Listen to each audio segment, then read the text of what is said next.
আসছে পরের খবরে। জমির মিউটেশনে 2,19,00,000, হ্যাঁ ঠিকই শুনছেন, 2,19,00,000 জমির মিউটেশনে।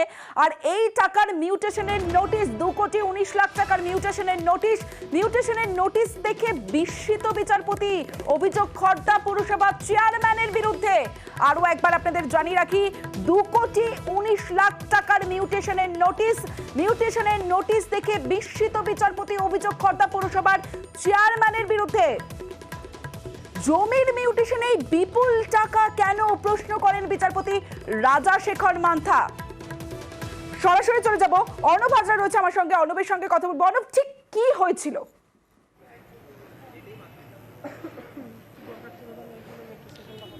দেখো, একটি সংস্থা তারা তাদের গুদামঘর বা ওয়্যার হাউস তৈরির জন্য এক লত্তে অনেকটা জমি কেনে। প্রায় তারা 21 একর জমি কেনে খড়দহ থানার বিটি রোডের ধারে, এবং সেই জমি কেনার পর প্রায় 80 কোটি টাকা খরচ করে ওই কোম্পানি জমি কেনে তাদের গুদামঘর তৈরির কাজে। এবং এই লজিস্টিক কোম্পানি তারা মিউটেশন করার জন্য আবেদন জানায়, এবং সেই আবেদন জানানো হয় স্থানীয় খড়দহ পুরসভায়। এবং সেই পুরসভায় আবেদন করার পর খড়দহ পুরসভার চেয়ারম্যান তার নিজের সই করা একটা নোটিশ পাঠান ওই সংস্থাকে 7ই নভেম্বর 2023। সেই নোটিশে বলা হয় যে এই যে 20.74 একর, প্রায় 21 একর, এই জমির মিউটেশন করার জন্য আগে এই সংস্থাকে 2,19,00,000 টাকা পুরসভার জমা করতে হবে। এতেই ঘাবড়ে যান এই কোম্পানির বা সংস্থার যারা মালিক, তারা কলকাতা হাইকোর্টের শরণাপন্ন হন। এবং বিচারপতি রাজাশেখর মান্থা বৃহস্পতিবার গতকাল এই মামলায় অভিযোগ এবং এই নোটিশ, যেখানে খড়দহ পুরসভার চেয়ারম্যানের সই রয়েছে 7ই নভেম্বর 2023, সেখানে দেখা যাচ্ছে এই দুটো প্লটে জমি কিনেছেন, কিন্তু দুটো প্লটকে এক করে তারা কোম্পানির কাজে লাগাতেন, সংস্থার কাজে লাগাতেন, লজিস্টিকের কাজে লাগাতেন।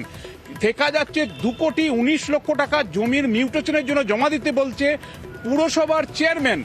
এই ঘটনায় স্তম্ভিত, হতচকিত, বিস্মিত বিচারপতি রাজাশেখর মান্থা।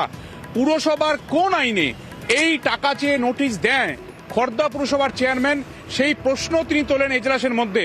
এবং এই নোটিশ খারিজ করেছে কলকাতা হাইকোর্ট। শুধু তাই নয়, আগামী 7 দিনের মধ্যে আইন মেনে মিউটেশন করানোরও নির্দেশ দিয়েছেন বিচারপতি।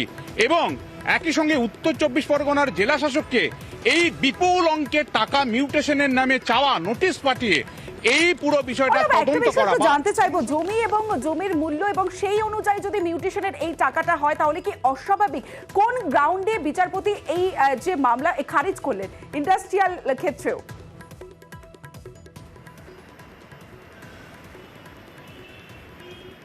দেখো, জমি কিনেছিলেন, সেই জমির মিউটেশনের জন্য নোটিশ পাঠিয়ে যেভাবে টাকা জমা করতে বলছেন পুরসভার চেয়ারম্যান, সেটা কোন আইন মেনে টাকা চাইছেন বা এই এত বিপুল পরিমাণের টাকা কোন আইনে হয়, সেটা কিন্তু যিনি মামলাকারী ছিলেন পুরসভার চেয়ারম্যানের তরফে বা পুরসভার তরফে, তিনি আদালতকে দেখাতে পারেননি। কার্যত এই মামলায় বিচারপতি রাজাশেখর মান্থা বারবার আইনটা দেখতে চান, নিয়মটা দেখতে চান। কোন আইনে পুরসভার চেয়ারম্যান নোটিশ পাঠিয়ে বলছে ওই জমির মিউটেশনের জন্য 2 কোটি টাকা খরচ বা 2,19,00,000 টাকা খরচ, তা আদালতে দেখাতে পারেনি সংশ্লিষ্ট পুরসভার চেয়ারম্যান বা তাদের তরফে কোনো আইনজীবী।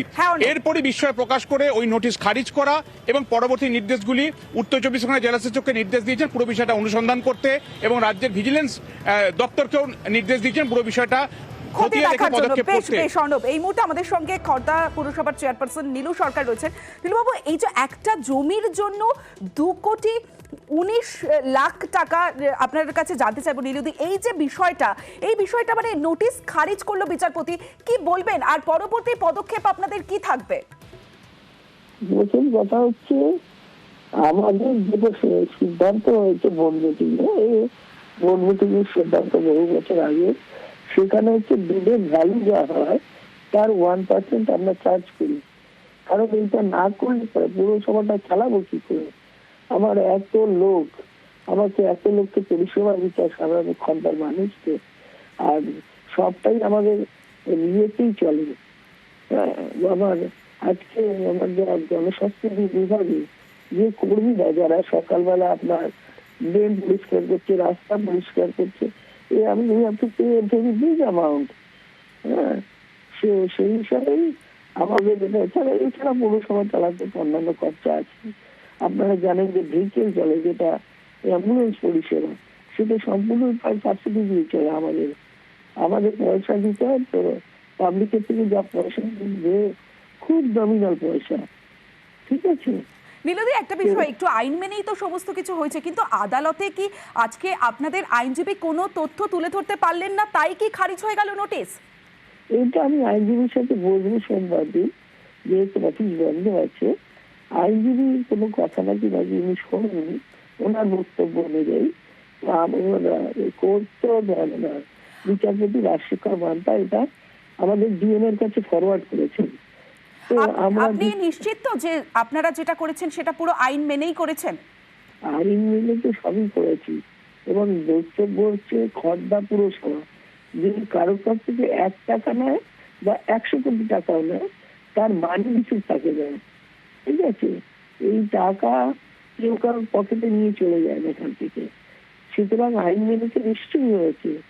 এবার কোথাও ভুল ভ্রান্তি কি হয়েছে, আমি এই মুহূর্তে ভুল ভ্রান্তি কোশ্চেনই আসছে না। কারণ হচ্ছে আমরা 1% চার্জ করি, ওনাকে 1% চার্জ করা হয়েছে। বেশ, অনেক ধন্যবাদ আপনাকে।